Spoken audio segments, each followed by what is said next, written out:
بسم اللہ الرحمن الرحیم۔ السلام علیکم دوستو، آج کی ویڈیو میں ہم آپ کو بایزید اول المعروف یلدرم کے بارے میں معلومات دیں گے۔ بایزید اول 1354 عیسوی میں پیدا ہوئے۔ ان کا اصل نام بایزید اور عرفیت یلدرم تھی۔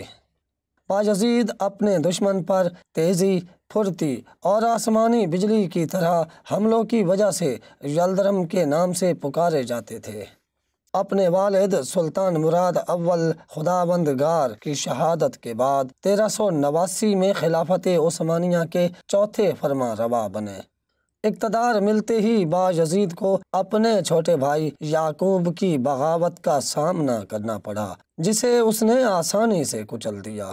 یہ بات قابل ذکر ہے کہ عثمانی خلافت میں پہلی بغاوت کا سامنا بایزید کو کرنا پڑا۔ بایزید نے سربیا کے حکمران لازار کی بیٹی ڈسپنا سے شادی کر لی اور اسٹیفن لازارووچ کو سربیا کا نیا حکمران بنا دیا۔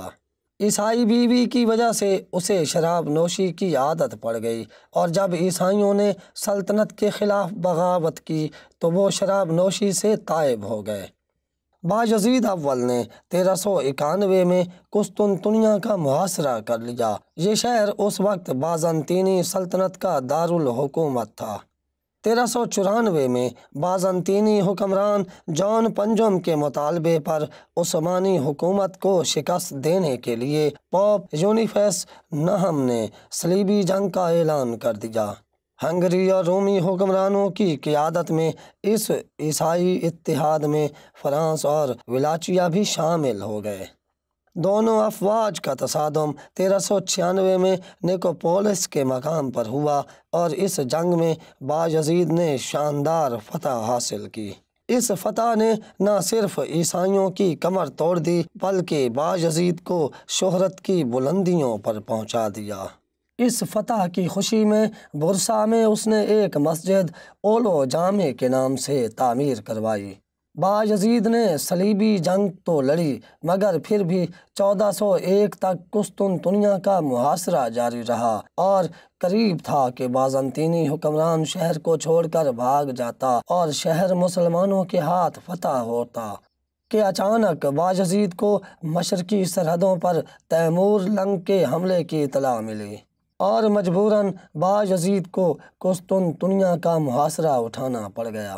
تیمور کی غلطی سمجھیں یا قدرت کی مرضی کہ قسطنطنیہ کی فتح مزید 50 سال آگے چلی گئی۔ 20 جولائی 1402 کو تیمور اور بایزید میں تصادم ہوا۔ اسے جنگ انقرہ کے نام سے یاد کیا جاتا ہے۔ اس جنگ میں بایزید کو شکست ہوئی اور وہ گرفتار ہو گیا۔ مشہور ہے کہ بایزید کو گرفتاری کے بعد تیمور نے ایک پنجرے میں ڈال دیا اور اپنے ساتھ لیے پھرتا، مگر اس کے تاریخ میں کوئی مستند شواہد موجود نہیں ہیں، اس لیے ہماری نظر میں یہ واقعات فقط قصہ کہانیاں ہیں اور حقیقت سے ان کا کوئی تعلق نہیں، بلکہ امیر تیمور کے بایزید کے ساتھ اچھے برتاؤ کی شواہد موجود ہیں۔ جنگ انقرہ کے تقریباً 1 سال بعد 8 مارچ 1403 عیسوی میں بایزید کا انتقال ہوا اور برسا میں دفن ہوئے۔ امید ہے آپ کو ہماری یہ ویڈیو پسند آئے گی۔ ہمارے چینل کو سبسکرائب کریں اور اس ویڈیو کو لائک کریں۔ اللہ حافظ۔